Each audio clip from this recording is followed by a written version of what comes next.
listening to PetLifeRadio.com. Animal Party is brought to you by Dog.com.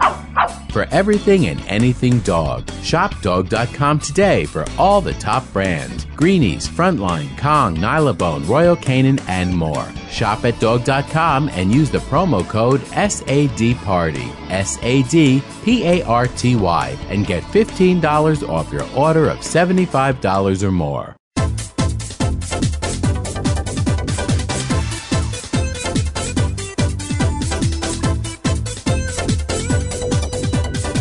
Hello! Welcome to Animal Party. You're back. You're wearing your party clothes. It's that time of the week. It's time to party hardy with your animals here on Pet Life Radio. And today I have a really good guest. You better put your thinking cap on today. I hope you ate protein for breakfast because we need to use our brains today. We've got Allie Phillips coming in, and she'll be talking to us about what you can do where you live to make a big difference. Sometimes people don't even realize some of the nasty things that are happening to animals in their area. And you think, well, it doesn't affect me. Yeah, it might. It might. You lose your cat for a day or two, and your cat could end up in the worst circumstances. So we're going to be talking to Allie about how you can stop all that. And it's pretty easy to do. There are step-by-step ways to do it, and you don't have to spend a lot of money. There's easy ways to get on board here and make sure that your neighborhood isn't doing horribly cruel things without you knowing. But we're going to also go beyond that. We're going to talk about some programs she started that help abuse victims, particularly children and women, with what do they do when they have to run away from a nasty, violent situation and they don't want to leave the dog or the kitten or the bunny? What do they do about that? Does the abuser get to keep them there or hold the pet hostage? What can we do about that? So we'll be finding out about that and some other things too from Allie Phillips. Welcome to the show, Allie. It's great to have a lawyer on and not charging us. So thank you very much for coming to the show today. Oh, thank you. So I know you used to work with children who were in terrible situations. And I guess something about that got you working to connect the people who help the abused children and the people who help the abused animals, connect them all together. So can you tell us a little bit about that, how that happened? Well, it all started when I was a prosecuting attorney back home in Michigan, and just helping all types of victims, particularly those who were victims of violent crime, like children who had been abused and domestic partners who had been abused. I started to notice a connection to their pets being abused. And this really drove it home for me when I was volunteering at our local animal control shelter and saw pets being taken away from the same people who were charged with serious violent crimes. Mm-hmm. And so I started making that connection and started working to educate on how to better protect children, some very innovative ways to protect children. And of course, children and animals go together. They really do. You just cannot separate them. And so I started making that linkage that what a better way to help a child heal from their own experience than to be connected with animals, particularly their own animals. And that's how I ended up creating a program called the Pets and Women Shelters Program, the PAWS program. And that program is all about providing guidelines and encouraging domestic violence shelters to allow families to bring their pets with them when they're fleeing an abusive home. And for children in particular, that can be so important when they have truly lost everything. They may not even have their favorite stuffed animal or their favorite toy, but boy, if they've got their dog or cat or rabbit or hamster with them, all the other material goods don't seem to matter. Well, we're going to talk a little bit more about this, and we're going to be talking about a very strange sentence that came down and why this isn't so strange. A fish. Guy kills a fish, and he gets 2 years in jail. I'll explain that after the break. We're going to break. We got to listen to our sponsors because they're the ones that make this party possible. But when we come back, we'll be hearing more from Allie Phillips and all the different things she's doing to make it better for the true victims of our society, the animals and the kids who are suffering. And this is a feel-good show because she's making a difference, and you can too. So stay tuned. Come back after the commercials, and we'll be back to the party.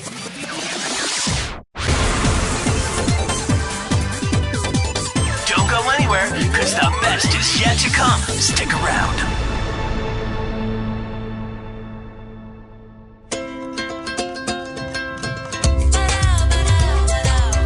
At Petco, we really love pets. There isn't anything we won't do to make sure they're getting the best products and the best care. So when you ask us a question like, so how do you feel about cat condos? We can say from experience, feels like home for her. Enter the code PARTY10, PARTY, the number 10, and get 10% off any order. No minimum at petco.com. Celebrate your special occasion and give her this classic semi-eternity band created with 1-carat brilliant diamonds, channel set in 14-carat white gold. Exclusively yours from ice.com. Free shipping over $150, free returns, and 30-day money-back guarantee. Go to ice.com and use promo code ACTFP and get 20% off your purchase. Or use promo code ADTFP and get 20% off at diamond.com. Ice.com or diamond.com. Get 20% off from Pet Life Radio. How would you like your business to reach out and invite in our audience? We have a brand new trademark concept called Info Seeds. Info Seeds are short 20-second seeds of information about your place of business, practice, or service. We only have a limited number of slots left. For more information, visit PetLifeRadio.com. Click on sponsorship information. There you can listen to a sample of Info Seed or email us at PetLifeRadio.com. Remember, only a limited number of opportunities are available. Hi, this is Tim Link, host of Animal Rights on Pet Life Radio. Join me as we feature interviews with best-selling pet-related authors, award-winning writers, journalists, and bloggers. And we'll tell stories about the animals and interesting topics about the animals in our lives. Each of the interviews will give you a first-hand knowledge about why the authors and writers chose a particular story, what the featured animals meant to them, and what has become of those animals that we've talked about. And of course, I'll also share stories from my own books, blogs, articles, and experiences. So be sure to join me and the writers and authors on Animal Rights. Every week on demand, only on PetLifeRadio.com. Let's Talk Pets on PetLifeRadio.com.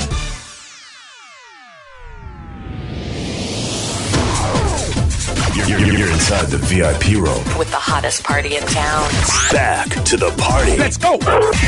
Hello! You're back to Animal Party, and we're here with Allie Phillips. She's an advocate for animals, and she's helping make things safer all over the United States.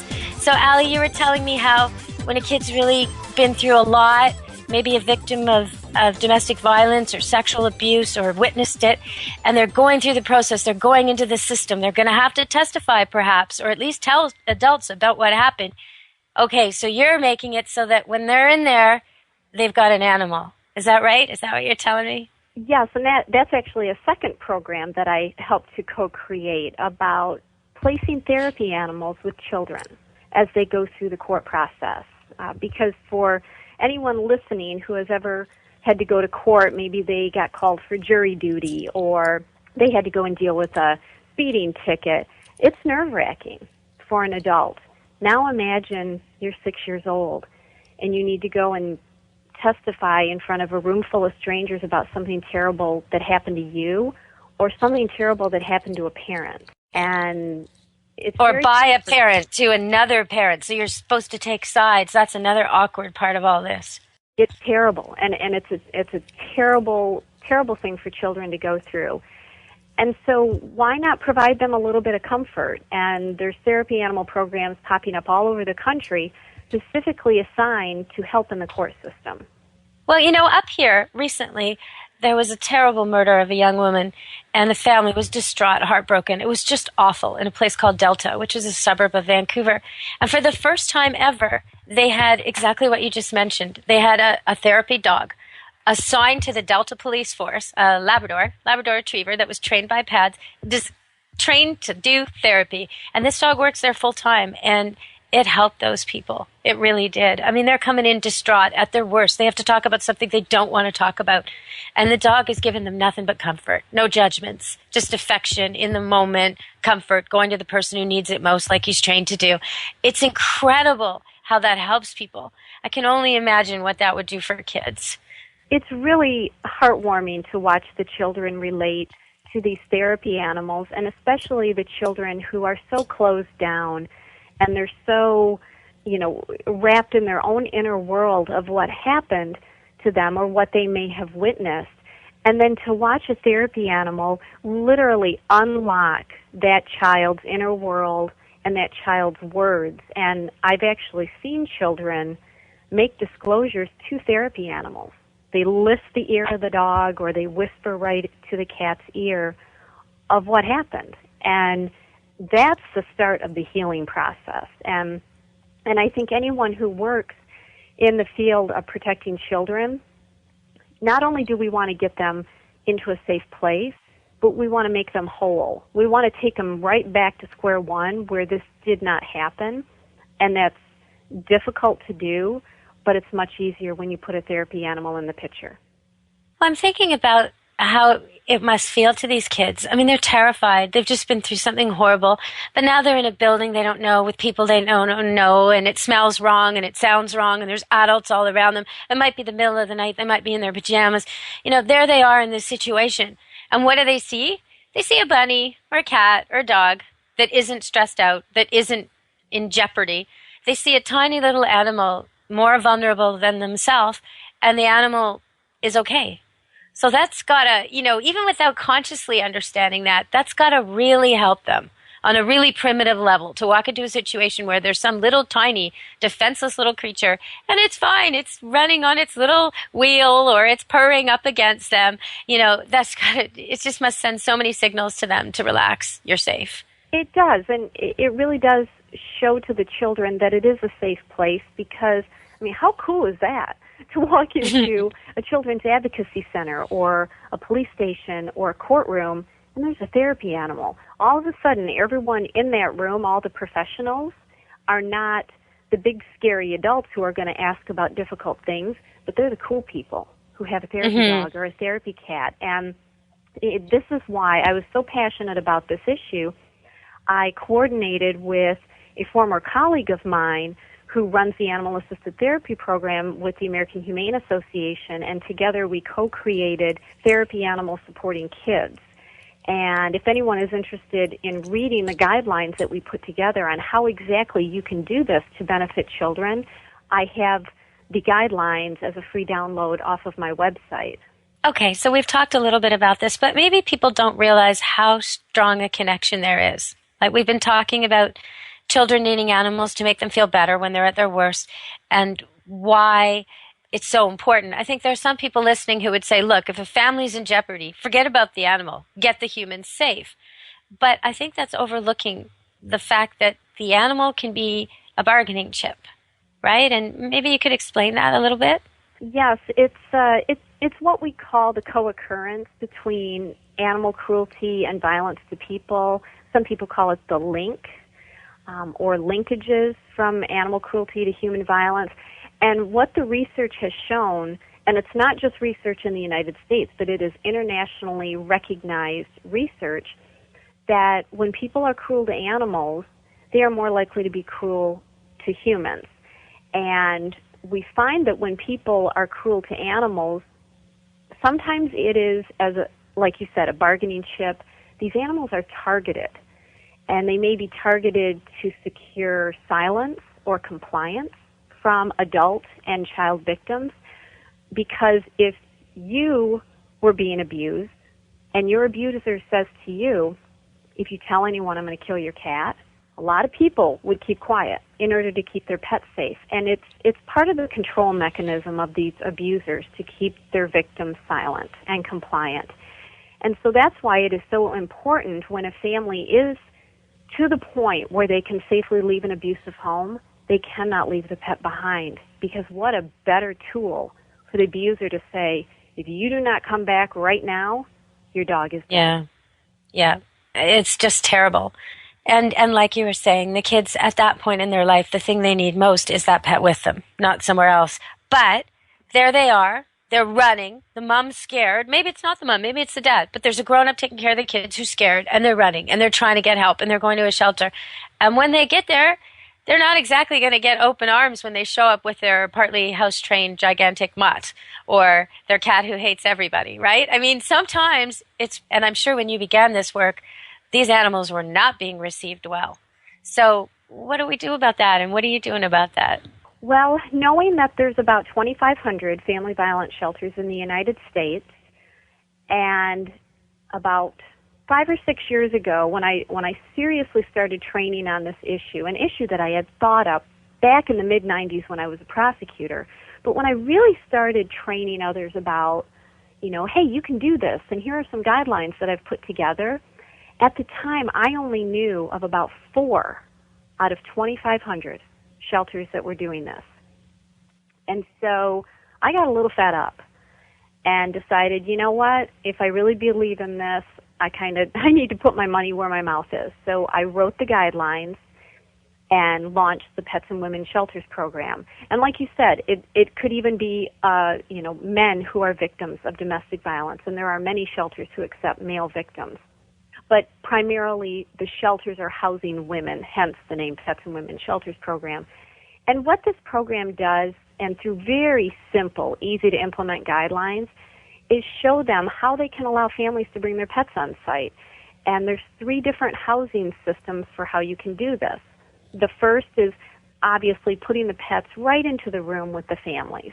Many of these shelters are set up like hotels where each family can have their own room.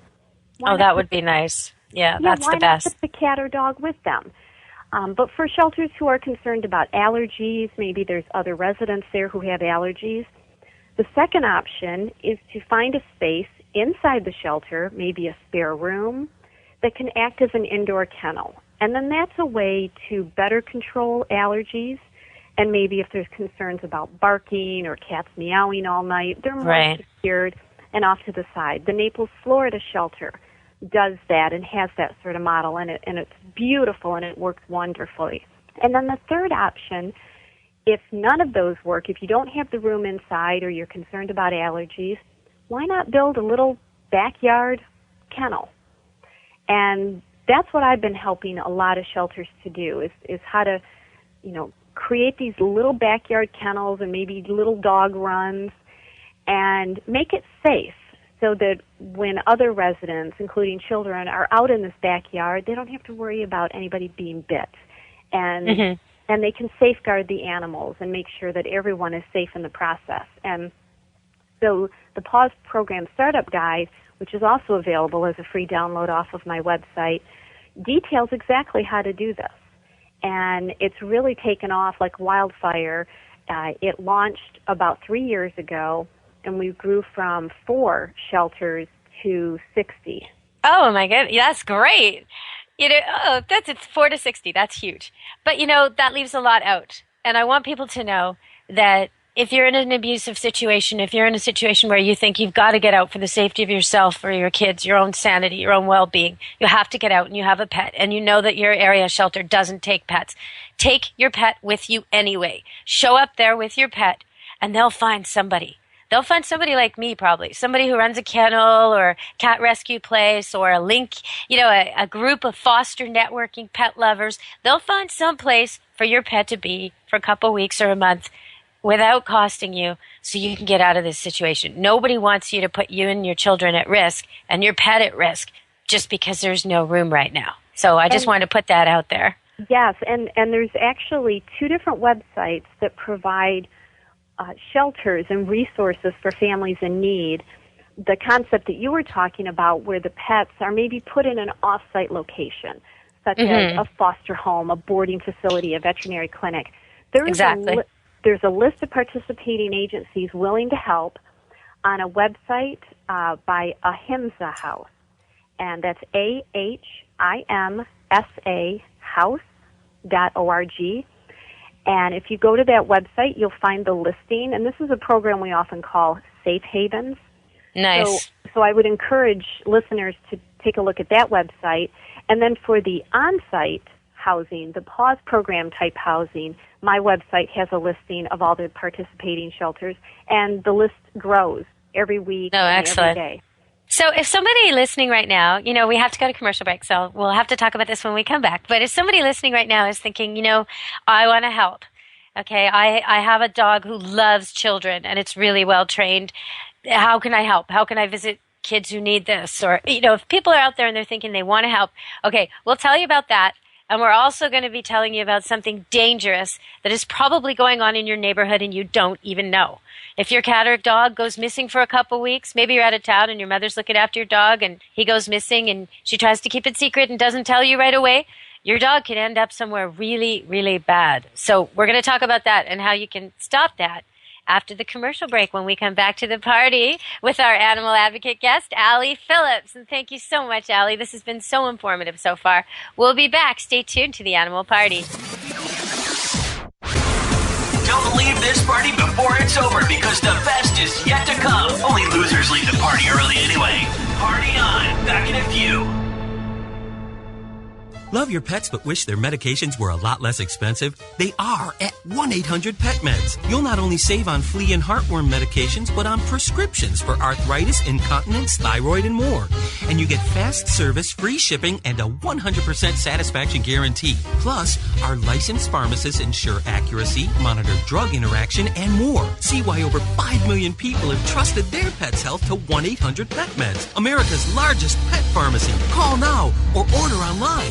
Go to petmeds.com/party, PARTY, to get 10% off any order and free shipping on orders of $39 or more. FTD's network of over 40,000 florists around the world have been creating beautiful handcrafted arrangements for 100 years. Each arrangement is delivered the same day and backed by FTD's 7-day satisfaction guarantee. For a century, people have trusted their most important occasions to the flower experts at FTD. Since Pet Life Radio is all about puppy dogs and flowers, our listeners, that's you, can get a 20% discount on your order. Just go to fluorop.com and use the code LUCKIES20 at checkout. FLEUROP.com. Code word LUCKYS and the number 20. There's a movement afoot. ShoeBuy.com. Join the millions of people who shop ShoeBuy.com's over 400 brands and 500,000 products. Order now and get free shipping and free return shipping. ShoeBuy.com, the world's greatest shoe store. Walk your dog in style and comfort. Enter the code ANIMAL, ANIMAL, at checkout and get a 10% discount plus free shipping at ShoeBuy.com. How would you like your business to reach out and invite in our audience? We have a brand new trademark concept called InfoSeeds. InfoSeeds are short 20-second seeds of information about your place of business, practice, or service. Is the best, most cost-effective way to invite us in. We only have a limited number of slots left. For more information, visit the website PetLifeRadio.com. Click on sponsorship information. There you can listen to a sample of InfoSeed. Remember, only a limited number of opportunities are available. Hi, this is Marcy Davis and my service dog Whistle, and we're your hosts of Working Like Dogs on Pet Life Radio. Working Like Dogs is the show where you can learn everything you ever wanted to know about working animals or working dogs. Whether you're a member of a working dog team or you've just seen a working dog or animal out at the mall or the grocery store and you're curious about how these amazing animals work with their human partners, then Working Like Dogs is the show for you. Join us for the inside scoop at Working Like Dogs on PetLifeRadio.com.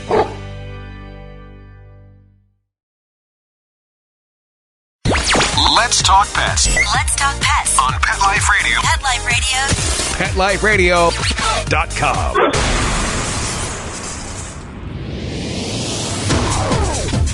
You're inside the VIP room. With the hottest party in town. Back to the party. Let's go. Hello. You're back at the party, the Animal Party on Pet Life Radio with your host, Deborah Wolf. And with me today is Allie Phillips. She's been lobbying in Washington, but before that, she was a lawyer working for kids and now working for animals and kids. And I was telling you about that fish. Okay, so why would a man get sentenced to 2 years in jail for killing a fish? Well, the reason is because he used it to really psychologically damage a child. The fish was the child's pet, the goldfish, and he killed it in front of the child to hurt the child. And I think it's great that the court saw through the fact that it's just a fish and replacement value 69 cents or that kind of thing that often courts take more into account, treating pets like property. This particular occasion, they got it. They understood that this was a cruelty, not just to the fish, but also to the kid. And so that's the story behind that. I want to know, Allie, before we move on to the next topic, do you think the law is moving in a good direction toward animals? I notice custody battles about them, and sometimes there's settlements that provide for animals after people die. These things seem to be getting better. There's some high-profile cases like Michael Vick. I don't know if that's a good outcome or a bad outcome. Is it strict enough? Is it not strict enough? I hear he wants to own a dog. What do you think about that? Well, I am all for people getting second chances, but I just cannot shake the concept that when somebody kills a child, we don't allow them to then subsequently adopt a child. Exactly. And it wasn't an accident. It was electrocution, strangulation, horrible, horrible, conscious, violent actions committed against several dogs that were his. It's exceptional to me. Yeah, and I just think it's too soon. It's too soon. If he were to have said this 15, 20 years down the road, I don't think anybody would care at that point. He just doesn't have enough compassion, visible compassion under his belt, and he shouldn't certainly have to convince America that he's going to be a good pet owner, but he did put himself back in the public eye, so in essence he does. Oh, I don't know about whether he shouldn't. I think if someone is convicted, and we're talking convicted, of something like, and you said it about children, but something like, say they were running a daycare and they abused a whole lot of children. It doesn't matter how much community service and how much apologizing they do. They're never going to be allowed to open up another daycare. And they shouldn't be. And they're never going to be allowed to take on a foster kid or adopt a child or tutor or be a Boy Scout leader or coach hockey. I mean, and should they? No, they shouldn't. Because I think we figured out that these things aren't just choices. I mean, there's definitely something different about the person who does this, something that maybe they can't control, something maybe medical, maybe chemical, but certainly this person is not fit to be with children after they've been serially abusing them. And I would say the same for animals. But this is kind of leading into our next topic but before we talked about the fish, we talked about all that. But when you think about your own community, you might be sitting there now thinking, okay, well, Michael Vick is far from me. My dog's not a pit bull. It's not a fighting dog. And, there's no domestic violence in my home, so my animals are safe. Today's show doesn't apply to me. But that's not exactly true because I've been hinting at it all along. If your cat goes missing for a day or two, or your dog goes missing for a day or two, somebody who's doing the right thing might pick up your dog or cat and take them to the local shelter. Yeah, good on them. Thank you. Except stuff can go wrong there, can't it, Allie? Can you tell everybody what might be happening at their local shelter and what they can do to make sure it's not? Well, there is still a very secretive practice going on in American shelters called pound seizure. And pound seizure involves shelter cats and dogs being taken from the shelter for experimentation or research. And people that are hearing this are probably thinking, how is that happening? Why are we doing this in our shelters? And this is exactly why I wrote a book which was published this past fall called How Shelter Pets Are Brokered for Experimentation, to really raise awareness about this issue. And although it is on the decline, it is still prevalent in some shelters. And when we look at that 33 states still allow the practice of pound seizure, 2 states of which mandate it, Oklahoma and Minnesota, it should cause concern, not only for the people and the pet owners in those states, but for people all across the country, because I think we've heard so many stories where a dog is in its front yard in Florida, disappears, and ends up in Minnesota. And there are a lot of people that traffic animals, and sometimes these animals end up being trafficked to shelters. Oh, this is like money making. Is that what you're telling me, that they're getting paid to send these animals on to the labs, and they're actually, maybe they're posting ads online, puppy wanted, foster home, and then taking them and getting them from places and maybe stealing them? Is this what's going on? It's a little subset of pound seizure, but there are people that profit off of this. There are USDA, U.S. Department of Agriculture, Class B dealers, of which there are only 9 left in the country that broker live shelter cats and dogs for research. But if they go into a shelter, they are taking these former family pets and then reselling them off for a profit to experimentation and training facilities. But then there are also, it's kind of an underground group of people called bunchers. Most often they are not licensed by the U.S. Department of Agriculture to broker animals, but they obtain animals, sometimes from free to good home ads, sometimes stray animals, and they end up then rebrokering them either through the Class B dealers or dropping them off at a shelter so that a dealer can get them. It's a very secretive, very underground practice, but it is happening. And there is one particular story that sticks in my mind. It actually just happened a couple of years ago where a dog did disappear from her front yard in Florida. 3 years later, this dog ended up at a shelter in mid-Michigan, a shelter that engaged in pound seizure. The dog, on her first day being eligible for adoption, so 5 days later, was then sold to a Class B dealer. Wasn't even put up for adoption. Immediately went to the Class B dealer, and it was discovered that this dog had a tattoo. Right. Don't ask me why, but this Class B dealer had some sort of stroke of consciousness and called the tattoo registry, and the tattoo registry luckily had caller ID and knew exactly who was calling, got the number off of caller ID, contacted the owner, and let's just say this dog is now in a safe place. Wow. Oh, but what a journey. What a journey. It was a 3-year journey. We do not know where this dog was in those 3 years, but how did the dog get from Florida up to Michigan? We don't know. But this is what happens, and this is why, although pound seizure is only in 33 states, while we allow this in our country, no pet is safe. No cat or dog is safe. And so we need to be really diligent about this and, just really be careful with our pets. It's so distressing to me to hear this because breed bans feed into it. And then I think of situations up here like 10 years ago, I overheard a conversation between 2 rescue workers where they were really angry because they had found foster homes and they'd found permanent forever homes for a bunch of dogs that were on death row at a shelter in Chilliwack, and they couldn't get them out of there. They couldn't because they had to not only find a home and rescue the dog and agree to take them and transport them and sign over and all that, but they also would have had to pay $50 per dog, which back then was a lot. It still is a lot if you're rescuing, and the logic was that if they didn't do it, the shelter got paid $50 for each dog they handed over to the euthanasia. So it sounds to me like they weren't being euthanized after all. They were actually going to be used for labs. And the things they go for, it's so unnecessary. Maybe we should tell people about that. If you want to buy products that weren't tested on your neighbor's lost dog and your friend's missing cat, if you want to buy products that are clean, you can, right?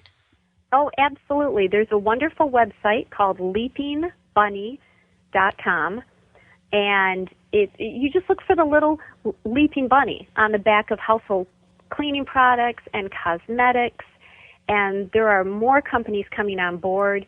You can even walk into Target or your local grocery store and find products now that are not tested on animals. You do not have to go to some fancy, exclusive boutique to find these products. You can walk into Target and get them. So this is one way, very simple way, that people can help put an end to the need of animals in research And what a simple way to become an animal advocate. And this is one thing that I feature in my new book of just how you can do simple, everyday things that collectively it's going to change the face of how we deal with animals. When you talk about these people, these bunchers and these Class B dealers, I mean, I just can't even imagine. Imagine being married to somebody like that or being that person and going to bed each night. And I mean, just, the worst job on earth. I mean, what karma have you got from that one? That's just horrible. What a terrible situation to be. Well, I can tell you that these people, and I have dealt with them face to face, and I can tell you that these people who do broker animals for research passionately believe in what they are doing, just as you and I passionately believe in the opposite. Oh, do they believe they're curing diseases? Is that their take on it? Absolutely. And I've assisted with many local campaigns, particularly in my home state of Michigan, where pound seizure is still a blight on shelters there. And as we went shelter to shelter to abolish this practice, the dealers would parade in the cancer survivors to talk about how Fido, who was pulled out of a dumpster with mange and fleas, cured their cancer. Well, I think you and I and your listeners know right now there is no cure for cancer, sadly. Yeah, and the thing about this that drives me crazy, okay, there's a couple things. First of all, we talked about the fact that this dog with a tattoo made it all the way through where it shouldn't have gone through. You got an ID chip or a tattoo on your dog or cat, every shelter, every vet clinic, every animal professional should be able to identify that dog and get it back to you. So there's some nastiness going on here. There's people not looking. There's people not trying, or maybe they're just so overworked they can't. But it's no guarantee. Now, you still should tag, ID, and tattoo your pets. You really should. They say that if they're not tattooed, 97% of cats never come home. So if they don't have any ID on them, they're not coming back. They're just not. You might think your dog or cat is really easy to identify, but I've had some really almost funny situations where I've called the local SPCA for some people or the local pound and said, we're looking for a missing toy Bichon dog, Bichon Frise, looks like a toy poodle. It's white. They say, no, it's not here. I go down and there it is, right there. There it is. And they say, oh no, that's a miniature poodle and it's gray. Well, no, it's a Bichon Frise and it's dirty, but it is a white Bichon Frise. Stuff like this. You think it's hard with dogs? Try with cats. You are not going to be able to have your cat returned to you if it has no ID, no matter how much you think it looks different than the other cats at the shelter. There's going to be 100 there that are mostly black or black and white or tabby, so you've really got to need to ID them. But it bothers me so much that they're talking about this because, of course, people like you and me, we want cancer cured. We want help for sick people. But there's so many pets out there. And the commonality between dogs and humans in terms of disease and curative measures and research is huge. So dogs are often used with things, and we often discover treatments through dogs that help humans and vice versa. So there is a simpatico there. But there are dogs all over with cancer waiting for operations or not getting operations who need these operations. If you're going to be learning, and that's the tier you're talking about, not the cosmetics and the cleaners which is probably the bulk of the animals, but the few that are actually going to universities to train veterinarians. That tier of these animals that are sent for experiments, that group, why not have a registry instead? There's so many people out there, for example, who want a joint replacement or an ACL surgery. Dog is limping. Dog has a bad joint. Dog has a bum leg. Dog's hip joint isn't right. And there's a surgery they can get, but it costs $5,000, $6,000, $10,000. Okay, if they go to the vet clinic, it might cost them $1,000 or $2,000, or the vet school. But the vet school has lineups. You might have to wait 2 years for that. Okay, how come? If they need these animals to train on, why can't we set up a registry? Don't you think? Absolutely. I mean, right now, my Siamese cat is part of a clinical study on the correlation between kidney decline and high blood pressure. And I just had to take him in once to have an exam and have his blood tested and his blood pressure taken. And I was thrilled to do that. He was not. But he came home a half an hour later, and once he shook off his grumpiness and had his dinner, he was fine. And I could rest assured that no shelter cat was being taken for that purpose and then being euthanized because they didn't know what to do with the cat. Well, it's both ends. It's both ends. Yeah. You're going to get an animal that needed something it couldn't have. Maybe the people are going to euthanize their dog because they can't afford the surgery. Okay, now the animal gets what it needs, but the students also get the training they need. I mean, it's absolutely so sensible. And in the era of Facebook, when you could be setting up things for people to sign on to and join, it could be so easily accomplished if they're open to it. And I guess the way they're going to get open to it is by people making the demand. Is that what you're suggesting in the book? How to do it? How to get them moving?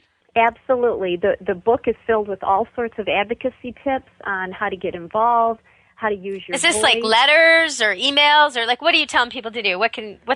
Give me something that people will learn from your book. Well, depending on where they live and whether they have a pound seizure shelter in their community, the first thing is to really find out, do they have pound seizure in their community? And if they do, then, working with the shelter to abolish that practice, working with others in the community, writing letters, go to community leaders, ask them to change the practice. And I can say it works because I've been a part of 4 different advocacy efforts to ban that practice in 4 different Michigan communities. And when people band together, it works. Okay, so people, they don't know maybe if it's happening in their area. They go to the local shelter and they ask and they get a wishy-washy answer, or maybe the people say no, but they don't believe them. I mean, you're not exactly going to have this put on the brochure, right? This is something that's going to be hard to find out. So how do they really find out if it's going on in their neighborhood? Because I can't imagine any shelter worker saying, oh, yes, we take healthy dogs right after they're admitted and before they've had their time to be shown for adoption, and we send them off to labs for cruel experiments. They're not going to tell you that, I don't think. Exactly. It is a secretive practice, and really the best way to find out is to connect with other animal advocates, other animal protection organizations in the community, because if those animal groups are pulling animals from the shelter in question, they're going to know. Okay, so the way you do that, you could do a Google search with your area and animal rescue or pet rescue. You could also go to your veterinarian and just look at the bulletin board. There's going to be somebody on there that's doing some do-gooder type thing for animals, call them. They'll know everybody else who's doing the same kind of stuff in your area. They're all friends, at least they are here, and they'll be able to figure out what's going on for you. So if you find out it's there, the book will tell you what to do about it, right? If you find out in your area it's happening. But even if it's not happening in your area, what you're telling me is as long as there's a demand and people are getting paid for found, stolen dogs and cats, they're going to be taking them. And so yours could be at risk no matter where you live. Exactly, and that's why supporting legislation to ban these practices is very important. So even if you do not live in a community with pound seizure, but your state still permits it, find out if there's going to be legislation to ban the practice. And a good way to find out is through my website, alliephillips.com, because I'm tracking all of that legislation. And if there is a petition out there to support banning pound seizure, I have petition links on my website. But there are also efforts at the federal level, and I'm hoping this one particular bill will be refiled again. This is going to be about the 10th time that it's been filed, but it's called the Pet Safety and Protection Act. And although it doesn't formally ban pound seizure, it doesn't ban research facilities and these bee dealers from going into shelters to take out animals. What it does is it comes at it from the other end and says, if you are a research facility getting federal funds, which many do, the bill says you will not take an animal from a Class B dealer. And so what it does is it cuts off the demand. Oh, that's interesting. So what are the Class B dealers doing then? If not, I don't understand. Oh, it would eliminate them, basically.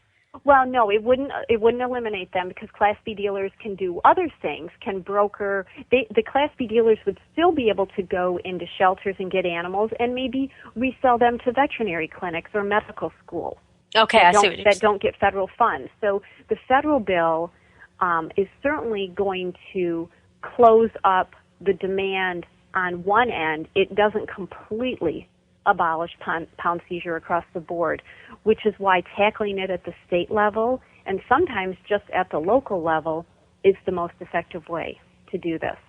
When I was back in university, there was a course I took offered by a group of veterinarians who kind of rotated around the country. It was offered through the Canadian Veterinary Medical Association. I had to spell it out because CVMA. And they came around and they taught you how dogs learn, how dogs think, this and that. And one of the classes they gave with a slideshow was really, really hard to sit through.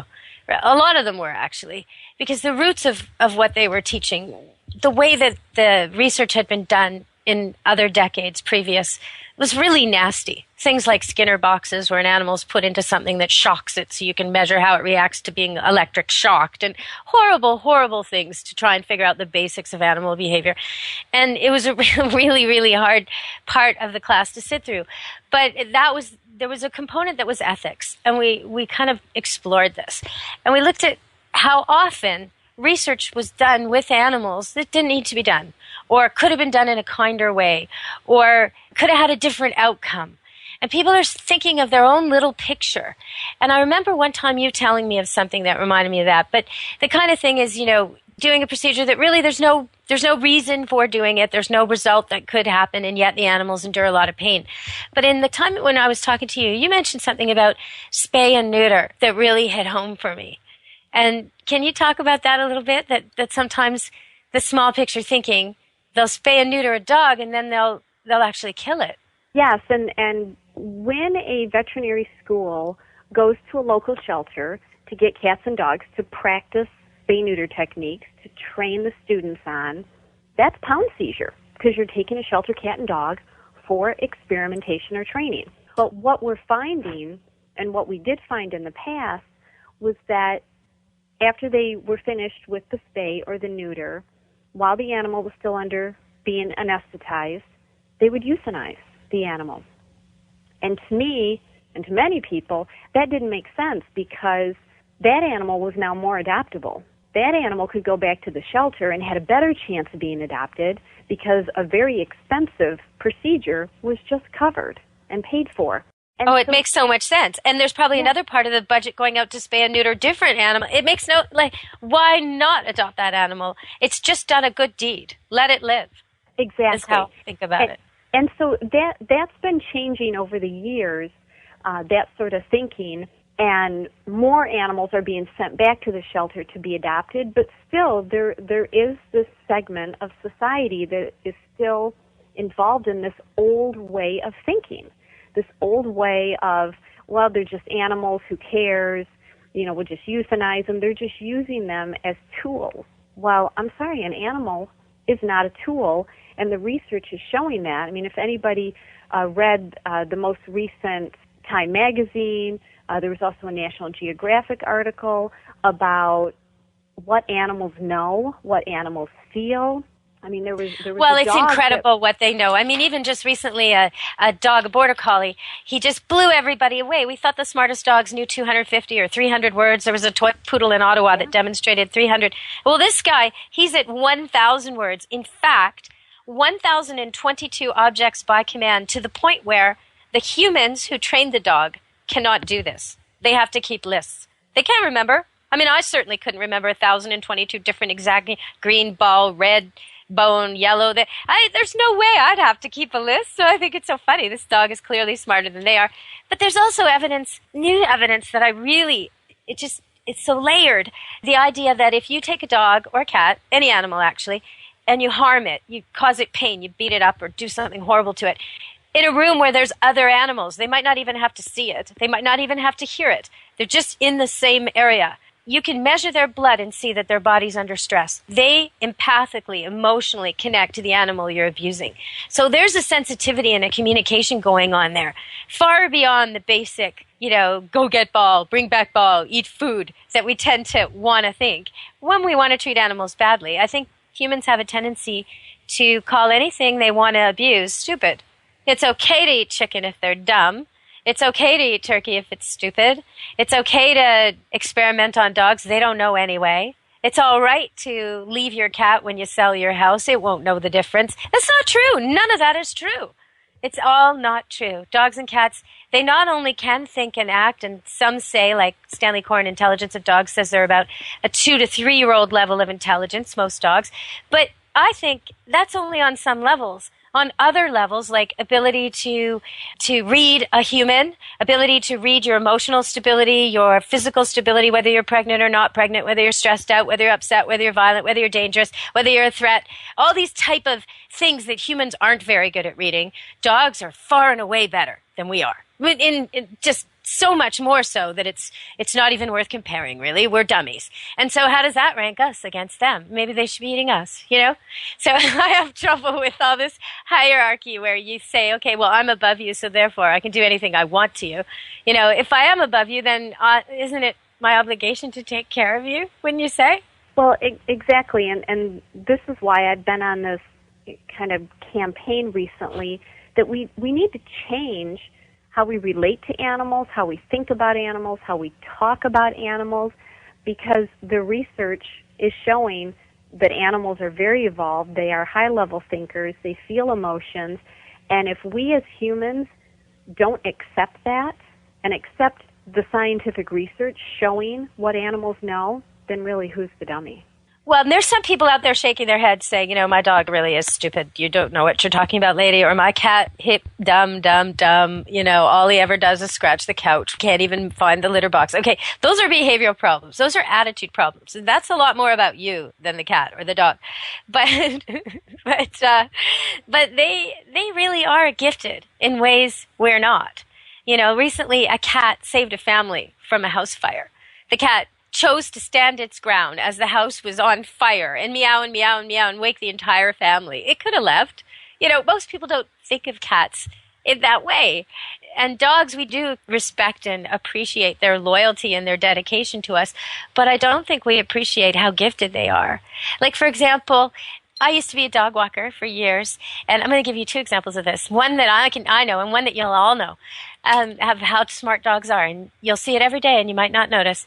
But in my case, I used to get lost a lot. I'd be out with 8, 10, 15 dogs somewhere, big forest trails outside Vancouver or some beach or mountain or something, and it was time to go home. Traffic would be getting bad, the dogs needed to be dropped off, and I could not find my car. I was loving the whole experience, you know, but dogs were getting trained and we were all walking and hiking and loving the nature, but good God, where's my car? So after a while I realized, you know, the dogs never, I thought about it, and I thought, this is not a long distance for them. Dogs are made to travel farther, much, much farther, the wolf, the fox, the coyote. So they always know where the car is. They could probably smell it. They just don't know that that's what I'm looking for.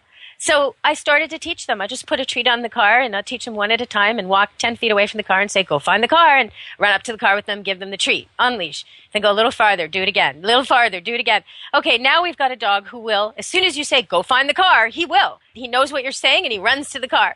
And you don't always have to leave a treat on it. You can have a treat inside the car that you give him later once he's advanced, or, you know, just pets in a ball.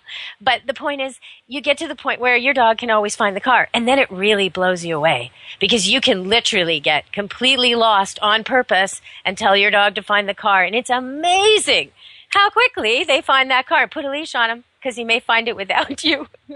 But they're really, really good at this, way better than you'll ever be. So that's one example. And another example that almost everybody out there's seen if you have a dog is the bait and switch. People tell me dogs can't reason or dogs aren't smart. Okay, if you're a dog, or you may have ever seen another dog do this at a park, they want a toy. And they want a specific toy. So they take a different toy that they don't want as much, and they act like it's the best toy in the world. Then the other bigger, faster dog comes over and takes the toy they're pretending to love. And they get to go back to the one they really want. Now, I'm sure you've seen this. You have to. It's at every dog park. That's bait and switch. That's reasoning. That's more than just reasoning. It's cunning. It's deception. It's brilliant. And that's canine. So, Allie, we're running out of time. We're coming to the end of the show. What would you like people to know? And tell them again how they can find you and your book, please. Well, you can find my book and my website at www.allie, A-L-L-I-E, Phillips, Phillips.com. You can join me on Facebook. Just search You Can Do More for Animals and join the conversation. We have some wonderful conversations going on, particularly this week, as I get involved in some very innovative thinking on how to help animals.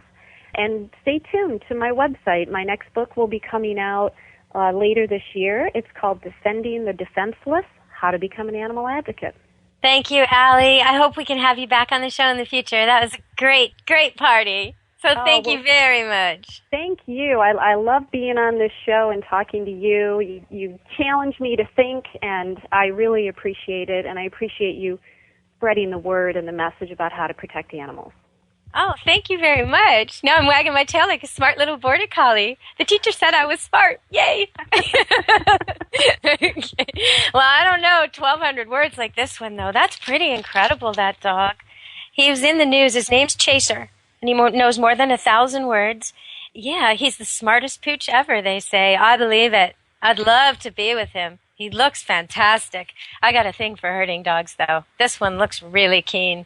You know, over the weekend, Allie, I had the pleasure of helping a litter come into the world. And it was really interesting because it was a golden retriever mom. And she's got these puppies coming out, and there's 3 and 4, and they're all doing well. Everybody's good. And in the middle of it all, she goes running outside with her tennis ball. Okay, like, it's 3 a.m, it's pouring rain. The last thing I want right now is to go play fetch with this dog. And I'm thinking, are you even done? I think you have more puppies. Like, this is not good. So I stay with the puppies, and I've already got it gated off a bit, so she can't go far, but it's a long labor. She needed some access to the outside. So out she goes running with her tennis ball, and I'm thinking, oh no, we are not going to play fetch. This is not a good time for fetch. So I'm sitting there playing with the puppies, making sure they're okay, these newborns.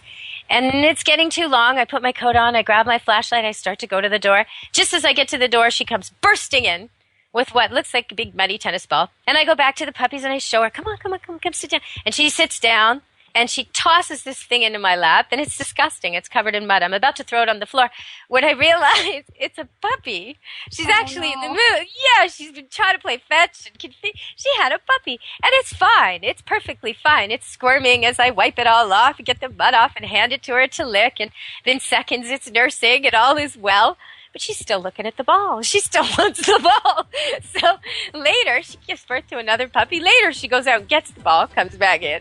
And at the end of all of it, there she is sleeping with 8 puppies on her belly and the tennis ball on top of her head. And it just made me so envious. I mean, when I was giving birth to children, there's no way I would have played fetch. Okay? No way. I couldn't even read a newspaper. The dogs handle things so well. She has my complete admiration. She did such a great job. And if anyone listening wants to see pictures of these newborn, beautiful puppies and mom and all the things that happened on January 15th, late at night, started the 14th, ended the 16th. It was a long haul, but we did it.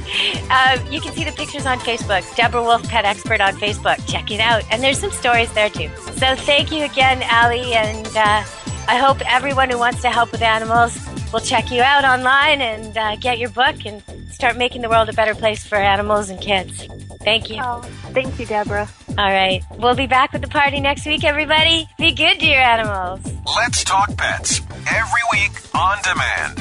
Only on PetLifeRadio.com.